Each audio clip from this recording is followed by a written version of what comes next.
याद रखना, जब दौलत शोर मचाती है तो विनम्रता चुपचाप बैठकर सब देखती है। नमस्ते दोस्तों और मेरे प्यारे चैनल परिवार में आप सबका तहे दिल से स्वागत है। आज मैं आपको एक ऐसी कहानी सुनाने जा रही हूँ जो आपको सोचने पर मजबूर कर देगी कि हम अपनी जिंदगी में किसे ज्यादा अहमियत देते हैं, बैंक बैलेंस को या इंसानियत को। ये कहानी मेरी नहीं है, बल्कि एक ऐसी महिला की है जिसने चुपचाप अकेले दम पर अपना साम्राज्य खड़ा किया, पर अपने बेटे को इसकी भनक तक नहीं लगने दी। इस कहानी के एक मोड़ पर उन्होंने एक ऐसा खेल खेला जिसने उनकी बहू के परिवार का घमंड चूर चूर कर दिया। तो चलिए बिना देर किए शुरू करते हैं ये खास कहानी। आप सब जानते हैं कि मैं हमेशा से एक सीधी सादी जिंदगी जीती रही हूँ। मेरा नाम उमा देवी है और मैं लगभग 20 सालों से एक मल्टीनेशनल कंपनी में सीनियर एग्जीक्यूटिव के पद पर काम कर रही हूँ। ये बात सुनकर आपको शायद हैरानी होगी कि मैं हर महीने 1 लाख रुपए कमाती हूँ, जो उस जमाने में एक बहुत बड़ी रकम मानी जाती थी। पर मेरे बेटे रोहन को इस बारे में कुछ नहीं पता था। रोहन के लिए मैं बस एक साधारण औरत थी जो सुबह जल्दी ऑफिस जाती थी, शाम को थकी हारी लौटती थी और रसोई में जो कुछ भी मिलता था उसी से खाना बना देती थी। एक आम नौकरी पेशा महिला, इससे ज्यादा कुछ नहीं। और मैंने कभी उसे सच बताया भी नहीं। मेरे लिए पैसा कभी कोई ट्रॉफी नहीं था जिसे दीवार पर टांग कर सबको दिखाया जाए। मैं एक ऐसे युग में पली बड़ी जहां आत्मसम्मान भीतर से आता था और जहां शब्दों से ज्यादा चुप्पी मायने रखती थी। इसलिए मैंने अपनी सच्चाई को संजो कर रखा। मैं वर्षों तक अपने पुराने मध्यम वर्गीय अपार्टमेंट में रही जिसे मैंने अपनी मेहनत की कमाई से खरीदा था।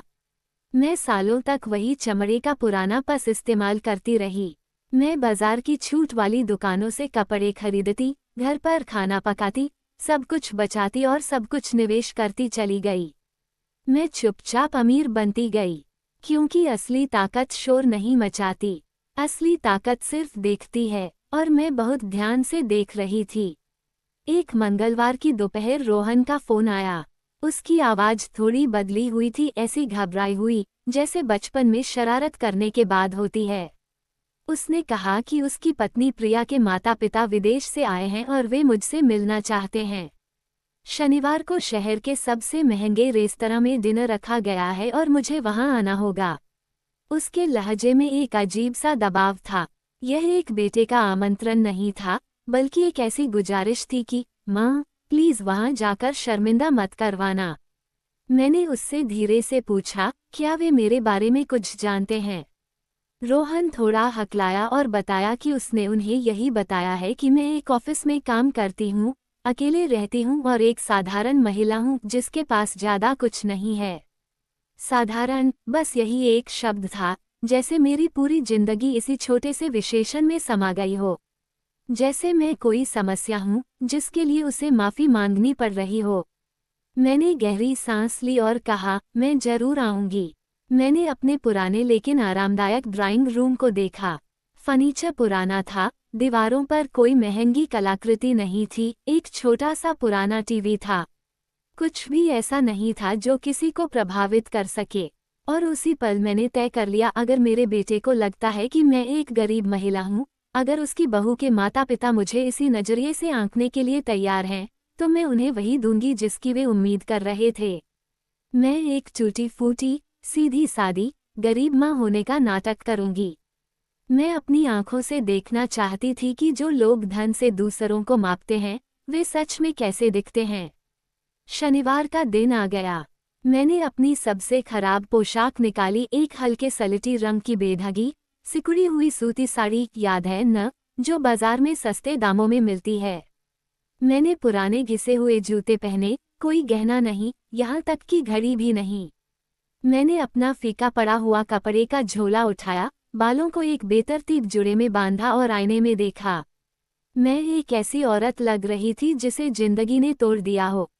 भूली बिसरी, एकदम परफेक्ट।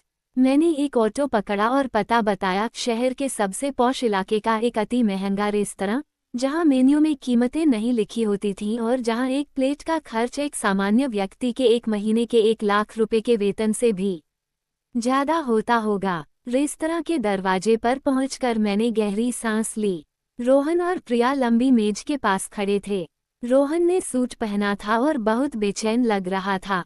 प्रिया मेरी बहू हमेशा की तरह खूबसूरत लग रही थी, क्रीम रंग की ड्रेस में, पर वह दरवाजे की तरफ तनावपूर्ण नज़र से देख रही थी, जैसे उसे शर्म आ रही हो। फिर मेरी नज़र प्रिया के माता पिता पर पड़ी, जो राजा महाराजाओं की तरह मेज पर बैठे थे। उनकी मां सुषमा शर्मा ने जरी वाली चमकदार हरी साड़ी पहनी थी, गले, कलाई और उंगलियों पर हीरे और सोना। उनके पति दिनेश शर्मा एक साफ सुथरे सूट में थे, कलाई पर एक बड़ा महंगा सा सोने का कंगन या घड़ी। दोनों किसी लग्जरी पत्रिका से बाहर निकले हुए लग रहे थे। मैं डरते डरते छोटे कदमों से उनकी ओर बढ़ी, जैसे मैं उस जगह की नहीं थी। रोहन ने मुझे देखा और उसका चेहरा पीला पड़ गया। उसकी आंखें चौड़ी हो गईं। माँ, आपने कहा था आप आएंगी, उसकी आवाज में अजीब सी असहजता थी। मैंने एक दबी हुई मुस्कान दी, हाँ बेटे, मैं आ गई। प्रिया ने मेरे गाल पर एक ठंडी, यांत्रिक सी किस दी। नमस्ते सासू माँ, आपको देखकर अच्छा लगा। लेकिन उसकी आंखों में इसका ठीक उल्टा दिख रहा था। उसने अपने माता पिता से मेरा परिचय एक अजीब से, लगभग माफी मांगने वाले अंदाज में कराया। पापा, मम्मी, ये रोहन की माँ है। सुषमा शर्मा ने मुझे ऊपर से नीचे तक घूरा और उसी पल मुझे उनकी आंखों में सब कुछ दिख गया, तिरस्कार, निराशा और साफ साफ दिख रहा था कि उन्हें मेरा पहनावा, मेरे पुराने जूते, मेरा झोला देखकर कितनी घृणा हो रही थी। उन्होंने एक ठंडा, बेजान हाथ मेरी ओर बढ़ाया।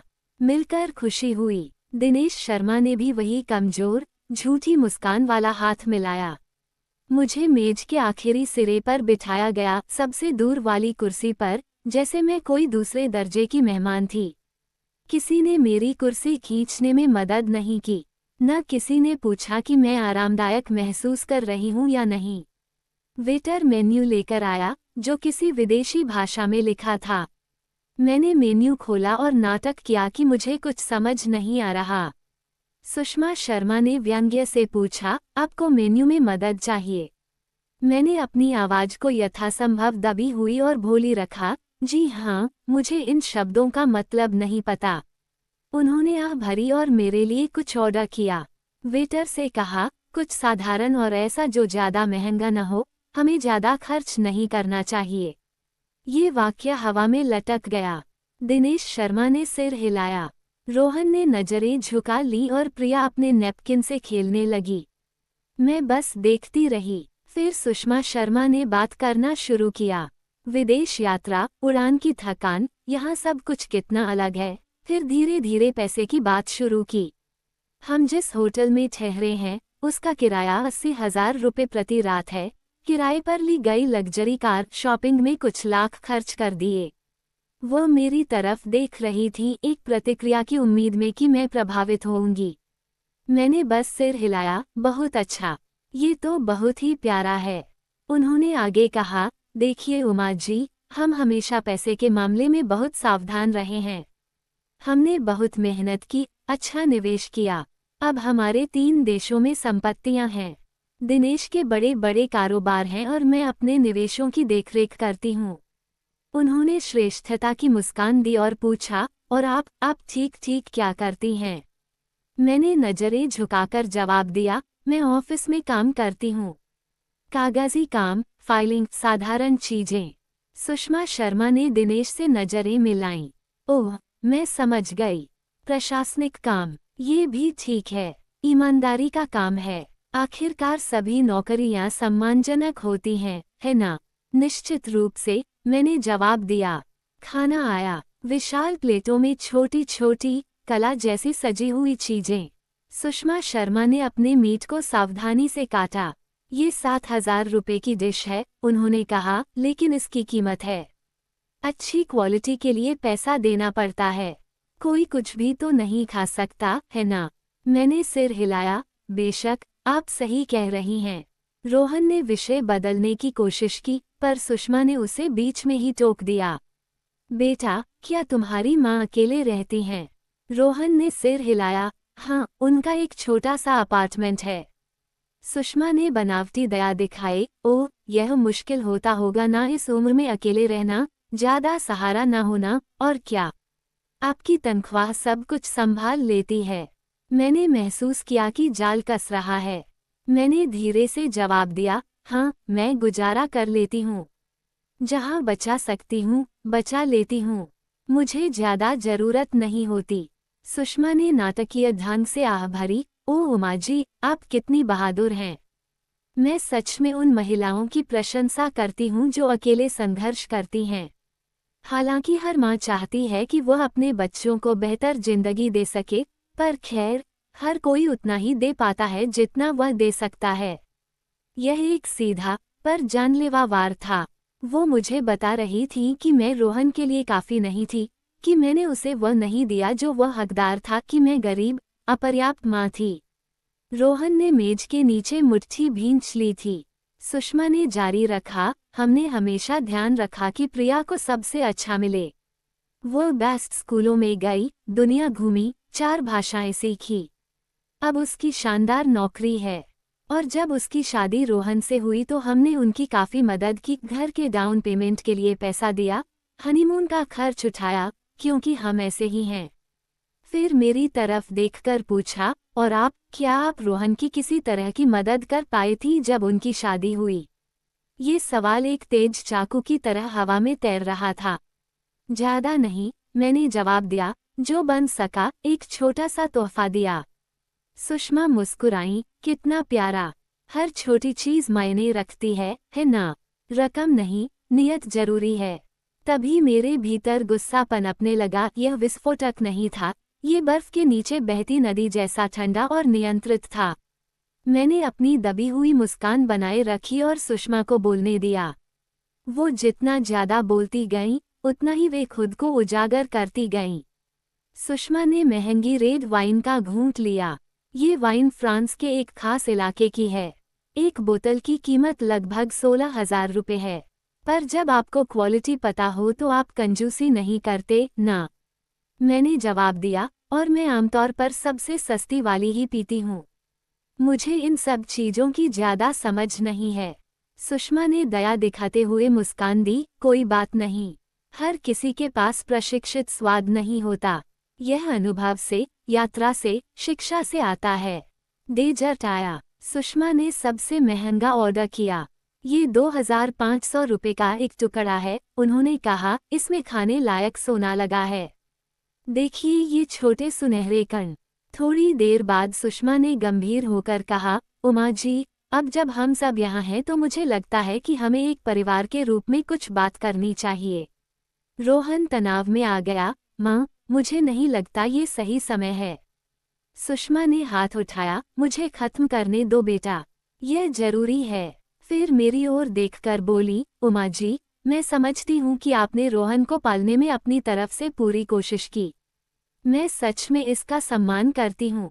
लेकिन अब रोहन अपनी जिंदगी के एक अलग मुकाम पर है। उसकी शादी हो चुकी है, उसकी जिम्मेदारियां हैं और प्रिया और वह स्थिरता के हकदार हैं। स्थिरता? मैंने धीरे से पूछा। हाँ, सुषमा ने जवाब दिया, वित्तीय और भावनात्मक स्थिरता। हमने बहुत मदद की है और करते रहेंगे। लेकिन हमारा मानना है कि रोहन पर अनावश्यक बोझ नहीं पड़ना चाहिए।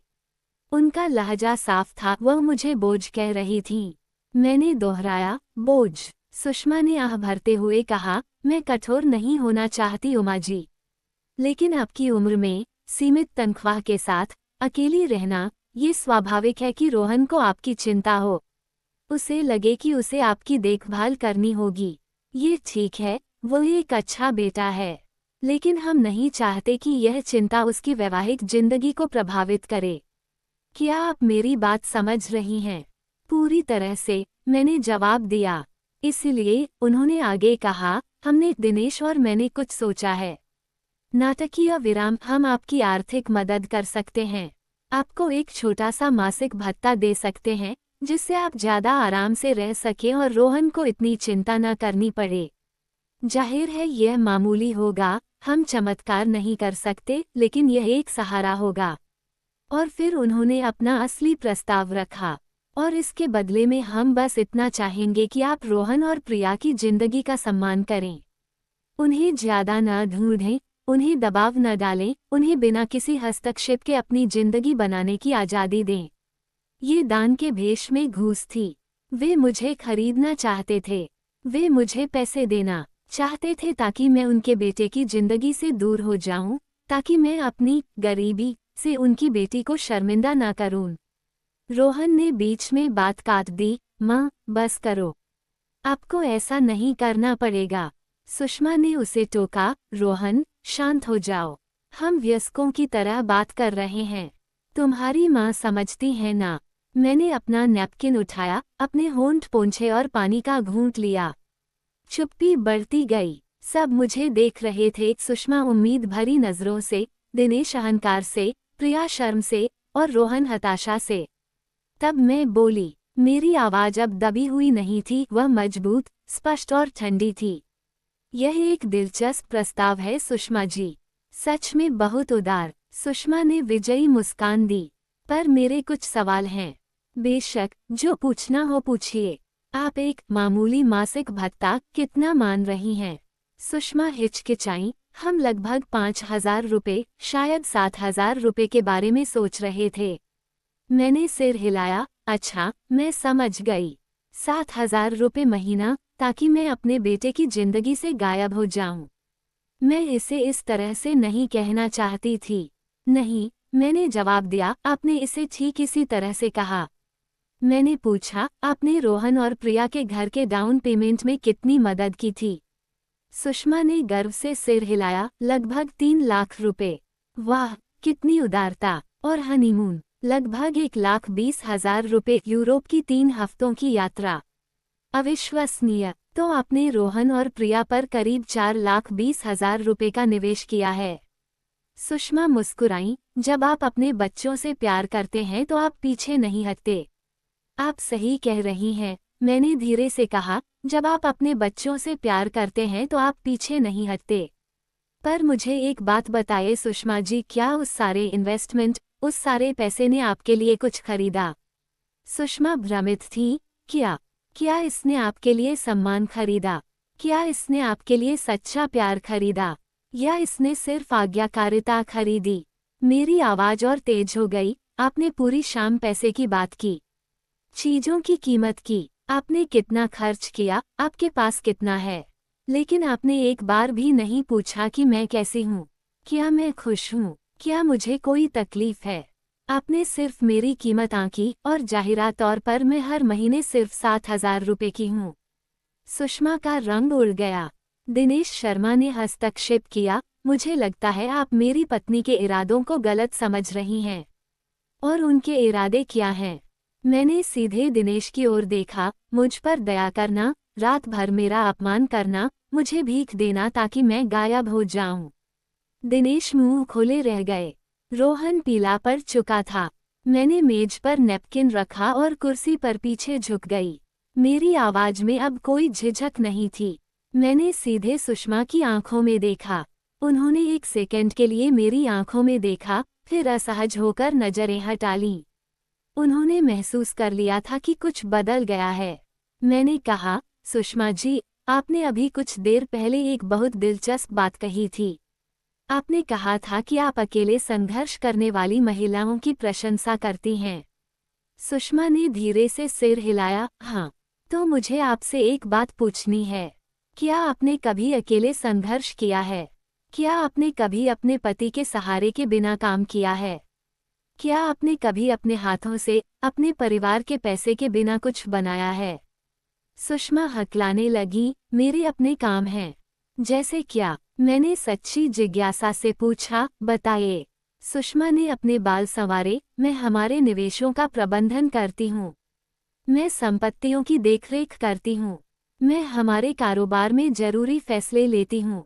मैंने सिर हिलाया। यानी आपके पति ने जो कारोबार बनाया, जो संपत्तियां आपने एक साथ खरीदी, जो निवेश उन्होंने किए, क्या मैं गलत हूँ? दिनेश नाराज हो गए। ये सही नहीं है। मेरी पत्नी भी उतनी ही मेहनत करती है जितनी मैं करता हूँ। मैं इस पर शक नहीं कर रही, मैंने शांति से जवाब दिया। लेकिन पहले से मौजूद पैसे को संभालने और उसे जमीन से बनाने में फर्क होता है। विरासत में मिले साम्राज्य की देखरेख करने और उसे ईंट ईंट जोड़कर बनाने में फर्क होता है। आपको नहीं लगता? सुषमा ने अपने होंठ भींच लिए। मुझे नहीं पता आप कहाँ जा रही हैं उमा जी। मैं बताती हूँ, मैंने कहा। 40 साल पहले मैं 23 साल की थी। मैं एक छोटी सी कंपनी में सेक्रेटरी थी। मैं न्यूनतम वेतन कमाती थी। मैं किराए के कमरे में रहती थी और सबसे सस्ता खाना खाती थी। और मैं अकेली थी, पूरी तरह से अकेली। एक दिन मैं गर्भवती हो गई। बच्चे का पिता गायब हो गया। मेरे परिवार ने मुझसे मुंह मोड़ लिया। मुझे फैसला करना था, आगे बढ़ना है या हार माननी है। मैंने आगे बढ़ने का फैसला किया। मैंने गर्भावस्था के आखिरी दिन तक काम किया। रोहन के जन्म के सिर्फ 2 हफ्ते बाद मैं काम पर लौट आई। एक पड़ोसन दिन में उसकी देखभाल करती थी। मैं दिन में 12 घंटे काम करती थी। मैंने पानी पिया, कोई नहीं बोला। मैं सिर्फ सेक्रेटरी बनकर नहीं रुकी। मैंने रात में पढ़ाई की, कोर्स किए, पब्लिक लाइब्रेरी में अंग्रेजी सीखी, अकाउंटिंग, फाइनेंस, एडमिनिस्ट्रेशन सीखा। मैं उन चीजों में एक्सपर्ट बन गई जिन्हें किसी ने मुझे नहीं सिखाया। सब कुछ अपने दम पर, अकेले बच्चे को पालते हुए, किराया, खाना, दवाइयाँ, कपड़े, सब कुछ चुकाते हुए। सुषमा अपनी प्लेट को घूर रही थीं। उनका अहंकार ढहना शुरू हो गया था। और जानती हैं क्या हुआ सुषमा जी? मैं धीरे धीरे ऊपर चढ़ती गई। सेक्रेटरी से असिस्टेंट, असिस्टेंट से कोऑर्डिनेटर, कोऑर्डिनेटर से मैनेजर, मैनेजर से डायरेक्टर। इसमें मुझे 20 साल लग गए। 20 साल का लगातार काम, ऐसे बलिदान जो आप कल्पना भी नहीं कर सकती। पर मैंने कर दिखाया। और क्या आप जानती हैं कि मैं अब कितना कमाती हूँ? सुषमा ने सिर हिलाया। 1 लाख रुपए महीना। पूरे कमरे में सन्नाटा छा गया, जैसे किसी ने ब्रह्मांड में पॉज बटन दबा दिया हो। रोहन ने अपना कांटा छोड़ दिया। प्रिया की आंखें चौड़ी हो गईं। दिनेश ने अविश्वास में माथे पर बल डाला। सुषमा मुंह खुला छोड़कर जम गईं। 1 लाख रुपए, मैंने दोहराया, हर महीने। लगभग 20 सालों से यह मेरे करियर में कुल करोड़ों रुपए की सकल आय है, निवेश और बोनस को छोड़कर। सुषमा ने कई बार पलकें झपकाईं। नहीं, मुझे समझ नहीं आ रहा। आप 1 लाख रुपए महीना कमाती हैं? बिल्कुल, मैंने शांति से जवाब दिया। मैं एक मल्टीनेशनल कॉरपोरेशन के लिए क्षेत्रीय संचालन निदेशक हूँ। मैं 5 देशों के काम की देखरेख करती हूँ। मैं लाखों रुपए के बजट मैनेज करती हूँ। मैं ऐसे फैसले लेती हूँ जो 10,000 से ज़्यादा कर्मचारियों को प्रभावित करते हैं। मैं ऐसे अनुबंधों पर हस्ताक्षर करती हूँ जिन्हें पढ़ने के लिए आपको वकीलों की जरूरत पड़ेगी। और मैं ये हर दिन करती हूँ। रोहन का चेहरा पीला पड़ गया। माँ, आपने मुझे कभी क्यों नहीं बताया? मैंने उसे प्यार से देखा। क्योंकि तुम्हें जानने की जरूरत नहीं थी बेटा। क्योंकि मैं चाहती थी कि तुम पैसे को नहीं, मेहनत को महत्व दो। क्योंकि मैं चाहती थी कि तुम एक इंसान बनो, वारिस नहीं। क्योंकि पैसा भ्रष्ट करता है और मैं तुम्हें भ्रष्ट नहीं होने देना चाहती थी। प्रिया फुसफुसाई। तो आप उस छोटे से अपार्टमेंट में क्यों रहती हैं? आप सादे कपड़े क्यों पहनती हैं? लग्जरी कार क्यों नहीं चलाती? मैं मुस्कुराई। क्योंकि मुझे किसी को प्रभावित करने की जरूरत नहीं है। क्योंकि सच्ची दौलत दिखाई नहीं जाती। मैंने सीखा है कि आपके पास जितना ज्यादा होता है, आपको उतना ही कम साबित करने की जरूरत पड़ती है। मैंने सुषमा की ओर देखा। इसलिए मैं आज रात ऐसे कपड़े पहनकर आई थी। इसलिए मैंने गरीब होने का नाटक किया। मैं देखना चाहती थी कि अगर आपको लगे कि मेरे पास कुछ नहीं है तो आप मेरे साथ कैसा व्यवहार करेंगी। मैं आपके असली रंग देखना चाहती थी। और ओ सुषमा जी, मैंने उन्हें पूरी तरह से देख लिया। सुषमा शर्म, क्रोध और अपमान से लाल हो गईं। यह मजाक है। अगर आप इतना पैसा कमाती हैं तो हमें पता होता, रोहन को पता होता। क्योंकि मैंने उसे पता चलने दिया, मैंने जवाब दिया। क्योंकि मैंने कभी अपनी नौकरी के बारे में बात नहीं की। क्योंकि मैं सादगी से रहती हूँ। मैं जो पैसा कमाती हूँ उसे निवेश करती हूँ, बचाती हूँ, गुना करती हूँ। मैं उसे दिखावटी गहनों पर या महंगे रेस्तरां में शो ऑफ करने पर खर्च नहीं करती। दिनेश ने खांसकर गला साफ किया। फिर भी यह इस बात को नहीं बदलता कि आप अशिष्ट थीं, कि आपने हमारे इरादों को गलत समझा। गलत समझा। मैंने सीधे उनकी ओर देखा। जब आपने कहा कि मैं रोहन पर बोझ हूं तो क्या मैंने गलत समझा? जब आपने मुझे 7,000 रुपये देकर उसकी जिंदगी से गायब होने की पेशकश की तो क्या मैंने गलत समझा? जब आपने मेरे कपड़ों, मेरी नौकरी, मेरे जीवन के बारे में हर कंडेसेंडिंग टिप्पणी की तो क्या मैंने गलत समझा? दिनेश और सुषमा दोनों चुप थे। मैं खड़ी हो गई। मुझे आपको एक बात बतानी है जो शायद किसी ने आपको कभी नहीं बताई होगी। पैसा क्लासीनेस नहीं खरीदता। ये सच्ची शिक्षा नहीं खरीदता। ये सहानुभूति नहीं खरीदता। आपके पास पैसा है, शायद बहुत है, लेकिन आप में वह चीज़ बिल्कुल नहीं है जो सच में मायने रखती है। सुषमा गुस्से से खड़ी हो गई। और आप करती हैं। आप जिसने झूठ बोला, जिसने हमें धोखा दिया, जिसने हमें बेवकूफ़ बनाया। मैंने आपको बेवकूफ़ नहीं बनाया, मैंने ठंडे स्वर में जवाब दिया। वह काम आपने खुद किया। मैंने तो बस आपको ये दिखाने का मौका दिया कि आप कौन हैं, और आपने ये शानदार ढंग से किया। प्रिया की आंखों में आंसू थे। सासू माँ, मुझे नहीं पता था। मुझे पता है, आपको मेरे पैसे के बारे में नहीं पता था, लेकिन आपको पता था कि आपके माता पिता कैसे हैं। आप जानती थी कि वे उन लोगों के साथ कैसा व्यवहार करते हैं जिन्हें वे अपने से कमतर समझते हैं।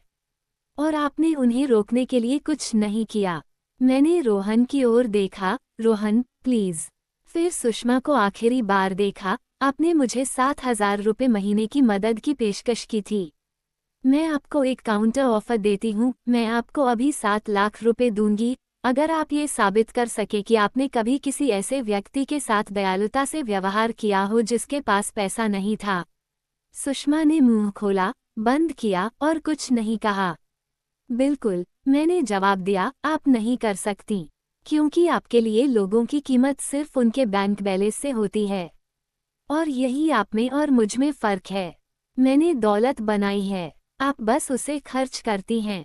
मैंने सम्मान कमाया है, आप उसे खरीदती हैं। मेरे पास आत्मसम्मान है, आपके पास बैंक खाते हैं। मैंने अपना पुराना झोला उठाया और उसमें से अपना काला प्लेटिनम कॉर्पोरेट क्रेडिट कार्ड निकाला। मैंने उसे सुषमा के सामने मेज पर रख दिया। यह मेरा कॉर्पोरेट कार्ड है, असीमित सीमा। इस पूरे डिनर का भुगतान एक बड़ी टिप के साथ कर दीजिएगा। इसे एक गरीब और सीधी सादी माँ की ओर से उपहार समझिए। सुषमा ने कार्ड को ऐसे देखा जैसे वो कोई जहरीला सांप हो। काला, चमकदार, जिस पर मेरा नाम खुदा हुआ था, उमा देवी, क्षेत्रीय निदेशक। मुझे आपके पैसे की जरूरत नहीं है, उन्होंने टूटी हुई आवाज में कहा। मुझे पता है, पर मुझे आपकी दया की भी जरूरत नहीं थी। फिर भी आपने मुझे पूरी रात वही दी, तो इसे शिष्टाचार या अच्छे व्यवहार का एक प्रतीक मानिए जो आपने यूरोप की तमाम यात्राओं के बावजूद स्पष्ट रूप से नहीं सीखा है। वेटर आया। दिनेश ने दूसरा कार्ड दिया, वह भी डिक्लाइन हो गया। दिनेश गुस्से में बैंक को फोन करने बाहर चले गए। सुषमा शर्म से बैठी रहीं। रोहन ने पैसे देने की कोशिश की, पर मैंने उसे रोक दिया। मैंने अपने पुराने पर्स से एक और कार्ड निकाला। ये साधारण नहीं था, ये धातु का बना हुआ, भारी, काला कार्ड था, जो दुनिया के 1% से भी कम लोगों के पास होता है। सुषमा ने इसे देखा, उनकी आंखें फैल गईं। ये तो सेंचुरियन कार्ड है, वो फुसफुसाईं। सही कहा, मैंने जवाब दिया। वेटर ने सावधानी से कार्ड लिया और 2 मिनट से भी कम समय में वापस आ गया। धन्यवाद उमा जी, सब कुछ व्यवस्थित हो गया। मैं खड़ी हुई, अपना पुराना पर्स और झोला लिया और सुषमा को आखिरी बार देखा। डिनर स्वादिष्ट था। जगह के सुझाव के लिए धन्यवाद, और मुझे ये दिखाने के लिए भी धन्यवाद कि आप वास्तव में कौन हैं। आपने मेरा बहुत समय, बहुत ऊर्जा और भविष्य की कई निराशाएं बचा दीं। सुषमा की आंखों में अब सिर्फ क्रोध था। ये यहीं खत्म नहीं होता। आप सही कह रही हैं, मैं मुस्कुराई। मुझे आपको जन्मदिन, त्योहारों और पारिवारिक समारोहों में देखना पड़ेगा, लेकिन अब मैं आपको अलग तरह से देखूंगी। अब मैं यह नहीं सोचूंगी कि आप मेरे बारे में क्या सोचती हैं। मुझे पता है, और आप भी जानेंगी कि मुझे पता है, और आप हर बार मुझे देखकर यह याद रखेंगी। मैंने प्रिया की ओर देखा। प्रिया, मैंने धीरे से कहा, तुम अपने माता पिता के लिए दोषी नहीं हो, पर तुम यह जरूर चुनती हो कि तुम दूसरों के साथ कैसा व्यवहार करोगी। सीखो कि पैसा लोगों को परिभाषित नहीं करता, कि विनम्रता कमजोरी नहीं है, और दूसरों का सम्मान करने में कुछ खर्च नहीं होता। और अगर तुम्हारे बच्चे हों तो उन्हें लोगों का दिल देखना सिखाना, उनका बैंक अकाउंट नहीं। रोहन मेरे साथ बाहर आया। मैंने एक टैक्सी बुलाई। रोहन ने मुझे गले लगाया। माँ, मुझे माफ कर दो। तुम्हें माफी मांगने की जरूरत नहीं है बेटा, ये तुम्हारी गलती नहीं थी, यह उनकी थी और थोड़ी मेरी भी थी, क्योंकि मैंने उनका खेल खेलने का फैसला किया। तुम जीत गई। मैं जीत गई। मैंने सिर हिलाया, पर मुझे जीत का एहसास नहीं हो रहा। मैं थकी हुई और दुखी हूँ, क्योंकि मैंने उस बात की पुष्टि कर ली जो मैं नहीं करना चाहती थी, कि कुछ लोग कभी नहीं बदलते, कि कुछ परिवार टूटे हुए होते हैं, भले ही उनके पास कितना भी पैसा क्यों न हो। मैंने रोहन को सलाह दी कि वो प्रिया से बात करे, सीमाएं तय करे, क्योंकि अगर उसने अभी ऐसा नहीं किया तो ये बार बार होगा। मैं टैक्सी में बैठ गई। टैक्सी ड्राइवर ने कहा, मैडम, आप रेस्तरां से ऐसे निकली हैं जैसे किसी युद्ध से आई हूँ। मैंने उसे अपनी कहानी का छोटा सा हिस्सा बताया कि मैंने गरीब होने का नाटक किया था। गरीब होने का नाटक। वो जोर से हंसते हुए बोला, ये तो शानदार है। उन्होंने आपके साथ कचरे जैसा व्यवहार किया। मुझे अफसोस है, पर इसने आपको ये तो साबित कर दिया कि आप सही थी, है ना? अब वे जानते हैं कि मैं कौन हूँ और उन्हें इस शर्म के साथ जीना पड़ेगा। टैक्सी मेरे साधारण से अपार्टमेंट बिल्डिंग के सामने रुकी। आप यहाँ रहती हैं? ड्राइवर ने आश्चर्य से पूछा। मैंने पुष्टि की। ज्यादातर अमीर लोग तो महंगे इलाकों में चले जाते हैं। मैं एक सामान्य इंसान हूँ, मैंने कहा, बस मेरे पास ज्यादा पैसा है। लेकिन ये मुझे अलग या बेहतर नहीं बनाता। पैसा सिर्फ एक उपकरण है, पहचान नहीं। मैंने उसे भाड़े से ज्यादा पैसे दिए और कहा, अपनी ईमानदारी को बचाकर रखें। ये दुर्लभ है।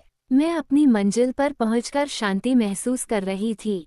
कुछ दिनों बाद प्रिया मेरे घर आई, मेकअप और गहनों के बिना, एकदम सादे कपड़ों में। उसने माफी मांगी और बताया कि उसके माता पिता भी गरीबी से ऊपर उठे थे, इसलिए उनके लिए पैसा ही सुरक्षा का मतलब बन गया है। सासू माँ, मुझे आपसे सीखना है। मुझे सिखाओ कि सम्मान के साथ कैसे जिया जाता है, कि अमीर होने के लिए उसे साबित करने की जरूरत नहीं होती। मैंने उससे कहा, मैं तुम्हें सिखा नहीं सकती, ये तुम्हें खुद ही सीखना होगा। तुम्हें अपने आंतरिक कंपास यानी सच्चाई की आवाज को सुनना होगा, जिसे तुमने इतने सालों तक अपने माता पिता को खुश करने के लिए चुप करा दिया था। जब वो गई तो मैंने अपने साधारण से घर में बैठकर सूर्यास्त देखा। मैंने महसूस किया कि असली दौलत यह नहीं है कि आपके पास कितना है, बल्कि यह है कि आप अपने पास मौजूद चीजों का कितना आनंद लेते हैं, आपको कितनी शांति महसूस होती है और आप अपने आप पर कितना गर्व कर सकते हैं। सुषमा और दिनेश के पास लाखों थे, पर मेरे पास ये शांति था, और इसने मुझे उनसे कहीं ज्यादा अमीर बना दिया था। तो दोस्तों, कैसी लगी आपको उमा देवी की यह कहानी? उम्मीद है कि आप सबको इस बात का एहसास हुआ होगा कि दौलत से बड़ा चरित्र होता है और सम्मान हमेशा पैसे से ऊंचा होता है।